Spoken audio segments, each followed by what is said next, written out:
যদি 24 ঘন্টার মধ্যে যদি আমরা দৃশ্যমান যদি শাস্তির ব্যবস্থা আমরা দেখতে না পাই, আমরা প্রয়োজনে জামাতের সকল কর্মসূচি বয়কট করব। ইতিমধ্যে আপনারা জানেন যে সকাল থেকে কি ঘটনা ঘটেছে। সাংবাদিকদের পেটানোর এই রীতি কিন্তু আজকে নতুন নয়। এর আগেও দেখেছি পুলিশ আমাদেরকে পিটাচ্ছে, অন্যান্য রাজনৈতিক দলগুলো আমাদেরকে পেটাচ্ছে। সারাদিন হয়ে উল্লাহ হবে, পরদিন কিন্তু এটা ভুলে যাবে। এই সংস্কৃতি আমি বলতে চাই যে এটি আসলে থামবে কবে?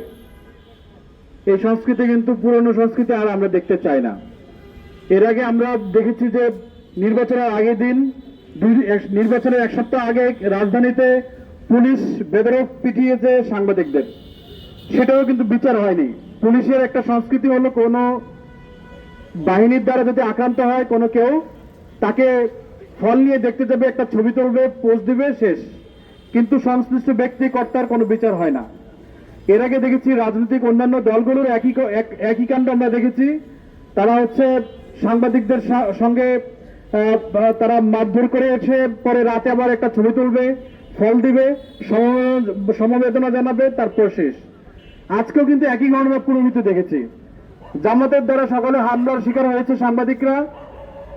কিছুক্ষণ পরে দেখেছি যে সোশ্যাল মিডিয়া তারা এখানে এসেছেন, তারা সাংবাদিকের কাছে এসে সমবেদনা জানাচ্ছেন, তারা আশ্বস্ত করার চেষ্টা করছেন, তার বিচার করবেন।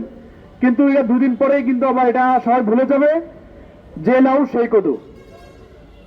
আজকের এই মানববন্ধন থেকে আমরা বলতে চাই, এই সংস্কৃতি যদি, এই জামাত আজকে যে সংস্কৃতি ঘটিয়েছে, তারা যদি এটি বন্ধ করতে না পারে, এর পরিণাম কিন্তু আসলে ভালো হবে না।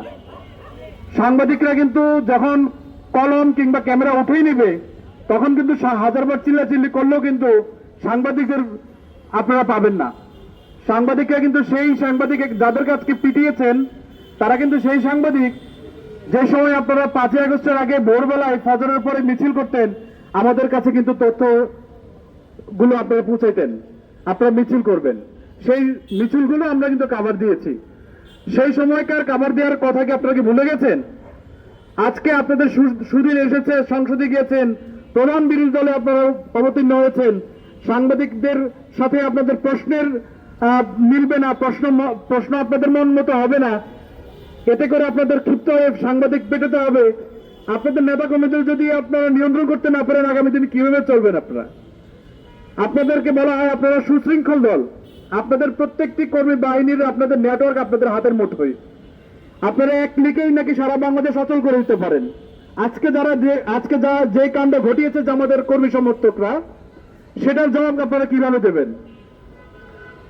আমি বলতে চাই, আজকের এই মানববন্ধন থেকে প্রতিটি সংবাদকর্মীর চাওয়া, আগামী 24 ঘন্টার মধ্যে যদি যেই সংশ্লিষ্ট নেতাকর্মীদের যেই অপরাধ প্রমাণিত অলরেডি আছে, যে সকল নামগুলো ইতিমধ্যে আসা শুরু হয়েছে, তাদের বিরুদ্ধে যদি আপনারা ব্যবস্থা না নেন, আমরা কিন্তু কর্মসূচি ঘোষণা করতে বাধ্য হব। সবশেষ একটা কথাই বলবো, যদি 24 ঘন্টার মধ্যে যদি আমরা দৃশ্যমান যদি শাস্তির ব্যবস্থা আমরা দেখতে না পাই, আমরা প্রয়োজনে জামাতের সকল কর্মসূচি বয়কট করব। আজকের এই কর্মসূচি আমরা এখানে শেষ করছি। সবশেষ 24 ঘন্টা আলটিমেটাম দিয়ে গেলাম। আগামী কালের মধ্যেই সেই দৃশ্য আমরা দেখতে চাই, জামাত কি ধরনের ব্যবস্থা নিচ্ছে। আজকের এই কর্মসূচিতে যারা এসেছেন সবাইকে ধন্যবাদ জানিয়ে বিদায় নিচ্ছি। আসসালামু আলাইকুম।